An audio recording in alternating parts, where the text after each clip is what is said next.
Hello, nightmares, and welcome back to another video. Today, we are going to be reading some more poems from Poe.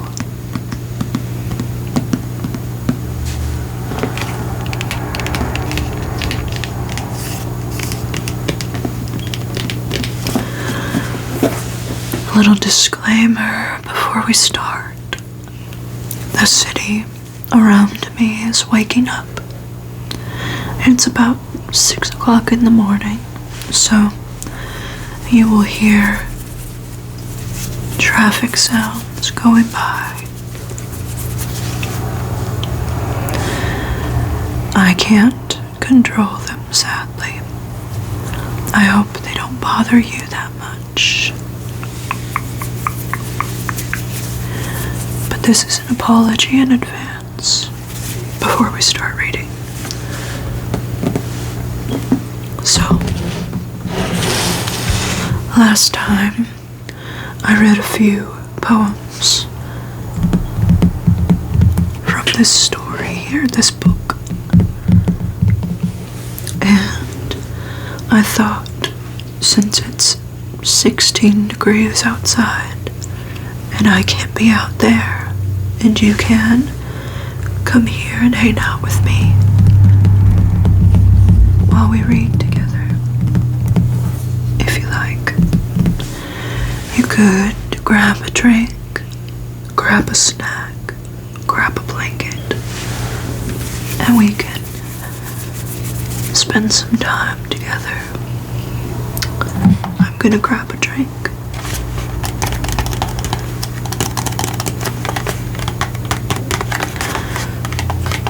If you are not fond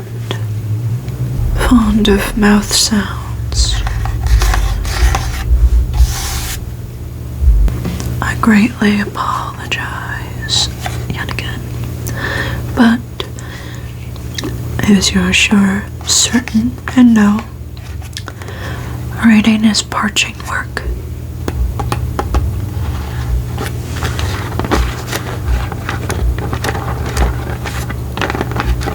So, I'm gonna get a sip of this.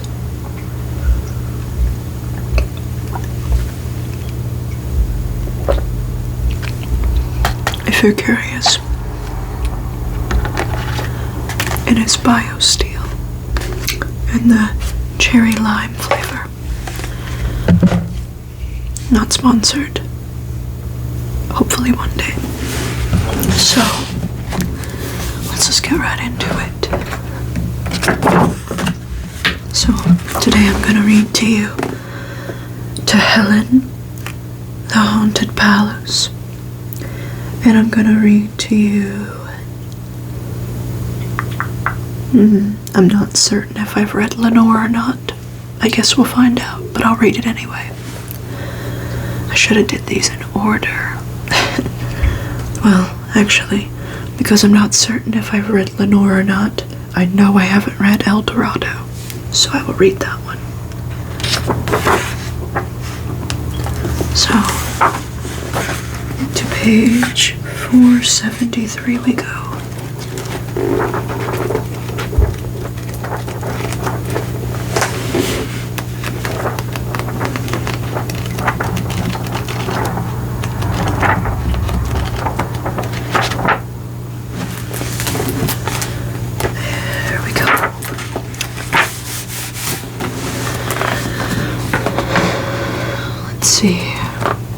With the preface it says poems. Edgar Allan Poe's poetry is famous for its dark romanticism, and he often used the theme of death of a young, beautiful woman. And Poe's poems appear throughout popular culture, and lines from them are often quoted.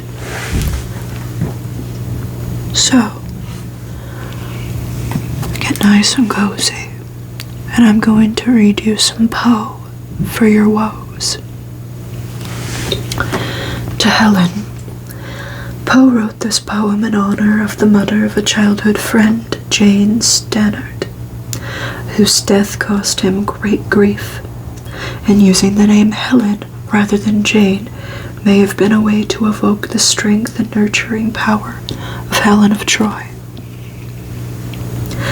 Helen, thy beauty is to me like those Nicean barks of yore, that gently o'er a perfumed sea the weary way-worn wanderer bore to his own native shore, and on desperate seas long wont to roam. Thy hyacinth hair, thy classic face, thy naiad airs have brought me home to the glory that was Greece and the grandeur that was Rome. Lo, in yon brilliant windowed niche, how statue like I see thee stand, the agate lamp within thy hand. Ah, Psyche, from regions which are holy land.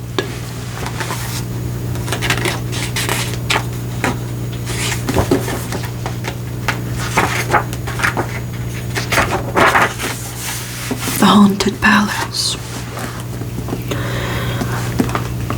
Published in 1839, The Haunted Palace is one of Poe's most popular works and was later incorporated into his famous short story, The Fall of the House of Usher, which was published later in 1839. And the greenest of our valleys, by good angels tenanted, once a fair and stately palace, radiant palace, reared its head. In the monarch thought's dominion it stood there, never seraph spread a pinion over fabric half so fair, and banners yellow, glorious, golden, and on its roof did float and flow.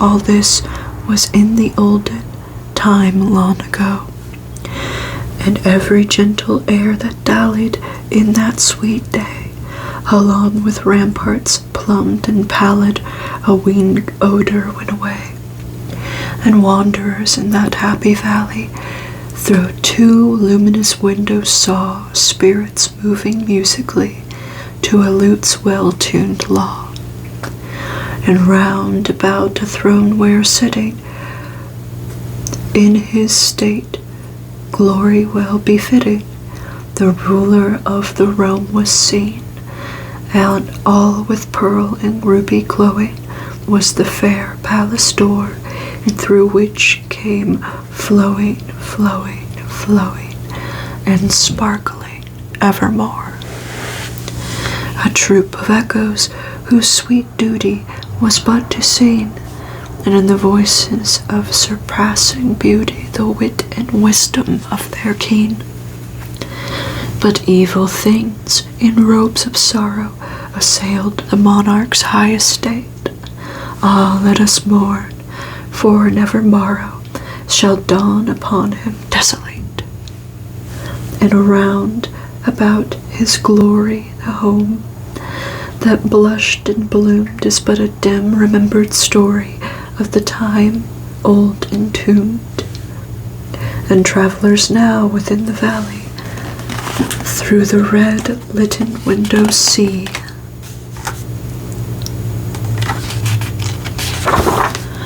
vast forms that move fantastically to a discordant melody, and while like a ghastly rapid river through the pale door a hideous throng rush out forever and laugh but smile no more.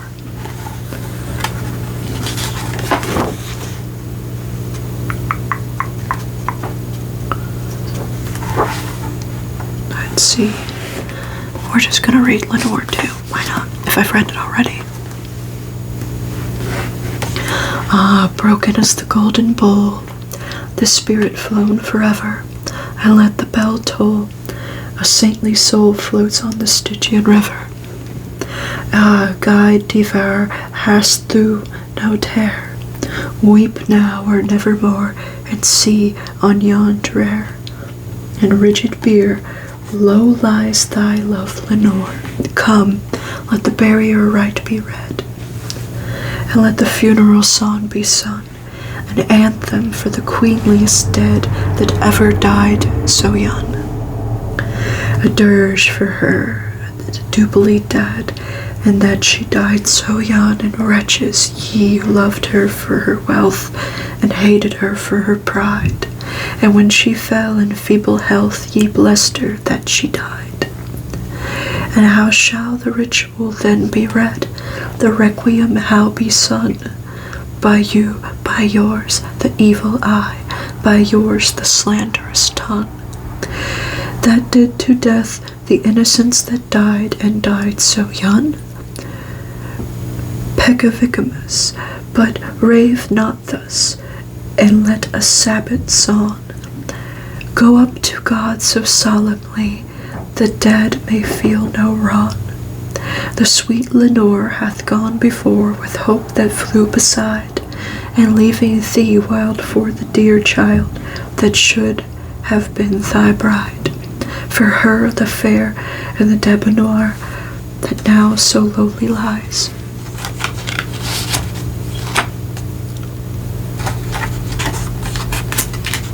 These pages, I swear. The life upon her yellow hair, but not within her eyes. The life still there upon her hair, the death upon her eyes. Avaunt, avaunt, from fiends below, the indignant ghost is riven from hell into a high estate, from far up within the heaven. From grief and groan to a golden throne beside the King of heaven. Let no bell toll, then lest her soul amid its hallowed mirth should catch the note as it doth float up from the damned earth. And I, to-night, my heart is light, no dirge will I appraise, but waft the angel on her flight with paean of the old days.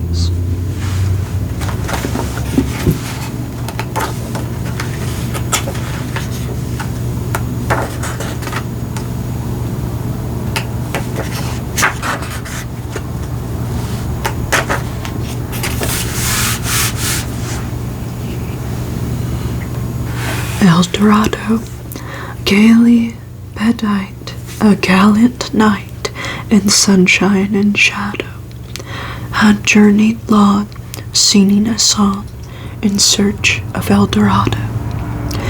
But he grew old, this knight so bold, and o'er his heart a shadow fell as he found no spot of the ground that looked like Dorado.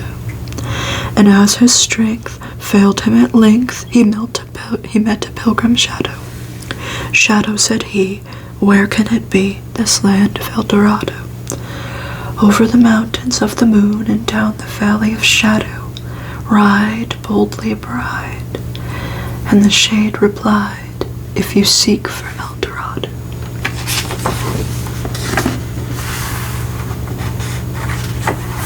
The bells. Hear the sledges with the bells, silver bells, and what a world of merriment their melody foretells.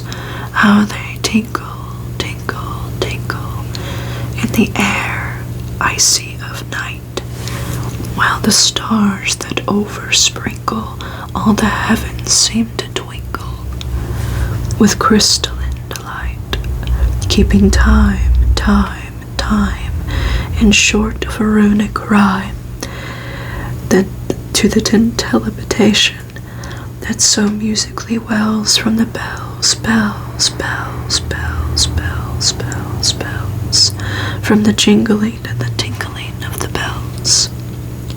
Here are the mellow wedding bells, golden bells, and what a world of happiness their harmony foretells. And through the balmy air of night, how they ring out their delight from the molten golden notes, and in tune what a liquid ditty floats to the turtle dove that listens while she gloats on the moon.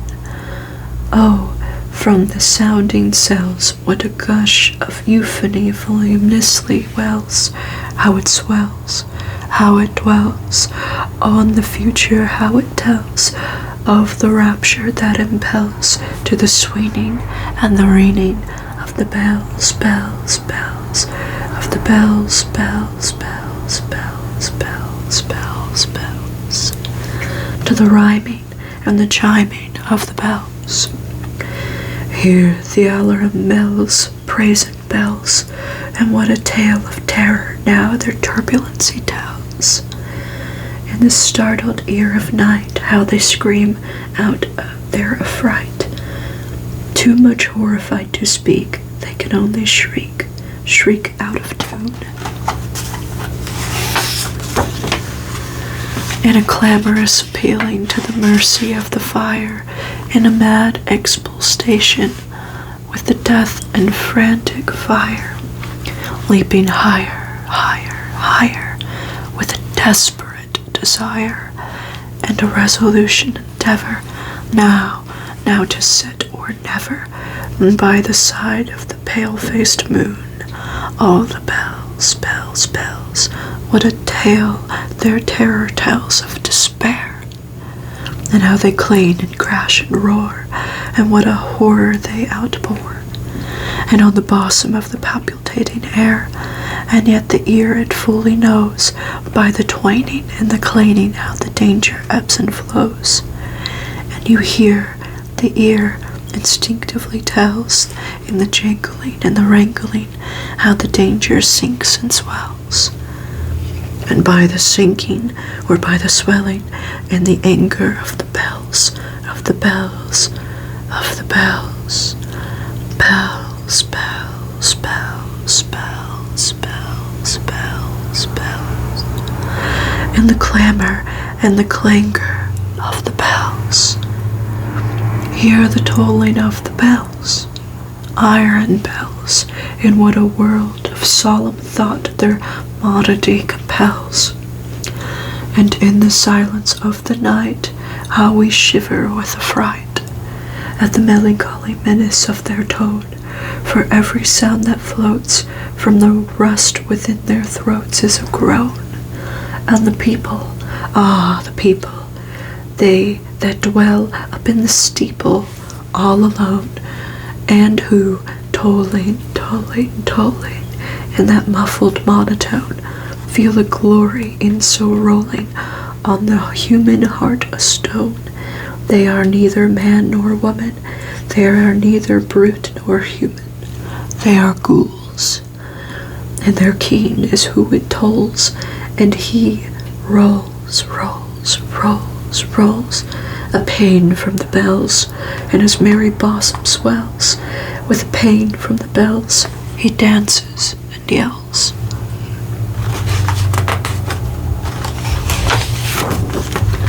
Keeping time, time, time, in some sort of runic rhyme to the pain of the bells, and of the bells keeping time, time, time. In short of runic rhyme to the throbbing of the bells, bells, bells, to the sobbing of the bells, keeping in time, time, time, and as he knells, knells, knells, in a happy runic rhyme to the rolling of the bells, bells, bells, to the tolling of the bells, bells, bells, bells, bells, bells, bells, bells, to the moaning and the groaning of the bells. A dream within a dream. Take this kiss upon the brow, and in parting from you now, thus much let me avow. You are not wrong who deem that my days have always been a dream, and yet if hope has flown away, in a night or in a day, in a vision or in none, is it therefore the less gone? And if all we see or seem is but a dream within a dream, I stand amid the roar of a surf-tormented shore, and I hold my hand within my hand the grains of golden sand. How few, yet how they creep through my fingers to the deep, and while I weep, oh God, I cannot grasp them with a tighter clasp. Oh God, can I not save one from the pitiless wave? Is all that we see or seem but a dream within a dream?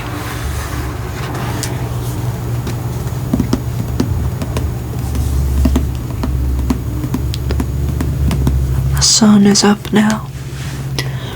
The skies are blue. They are beautiful, and so are you. Do you know what song that's from?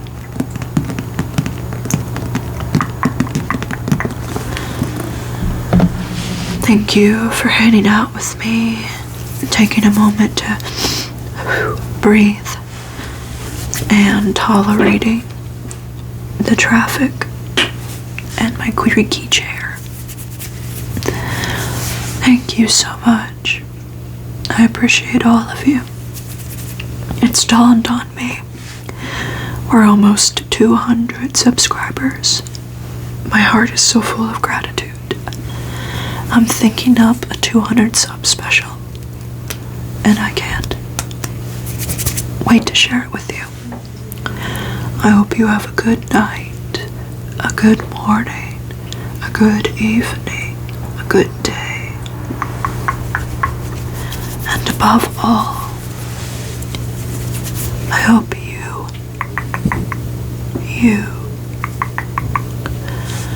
have sweet, sweet, sweet dreams, and I'll see you in the next one.